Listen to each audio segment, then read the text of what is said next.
Magandang umaga mga kapuso, nagbabalik po tayo dito sa Quirino Grandstand kung saan patuloy na nagaganap ang pahalik sa Poon na Itim na Nazareno. So mga kapuso, sa oras na ito patuloy po ang pag-uulan. Nagsimula po yan kanina mga 5:55 ng umaga. Hanggang ngayon po inuulan po ang mga deboto ng Nazareno.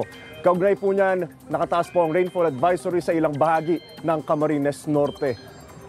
Ayon sa Pag-asa, asahan ang malalakas na ulan sa mga nasabing lugar na tatagal hanggang alas 7 ngayong umaga. Ngayong umaga, posible rin ang ulan sa ilang pambahagi ng Central at Southern Luzon, kasama dyan ang Visayas at Mindanao. Base po yan sa rainfall forecast ng Metro Weather. Pagsapit naman ng hapon, uulanin na ang iba pang bahagi ng bansa. Hanggang amihan ang magpapaulan muli sa Northern at Central Luzon ngayong araw ayon sa Pag-asa. Shearline naman sa eastern section ng Southern Luzon kabilang ang Bicol, habang easterlies ang umiiral sa nalabing bahagi ng ating bansa. Mga kapuso, mag-ingat po tayo at mga deboto ng Itim na Nazareno na habol.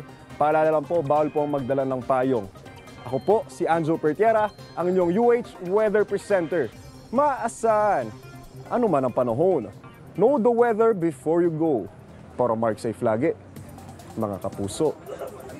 Kapuso, para laging una ka sa mga balita, bisitahin at mag-subscribe sa GMA Integrated News sa YouTube. Sa mga kapuso abroad, samahan nyo kami sa GMA Pinoy TV at sa www.gmanews.tv.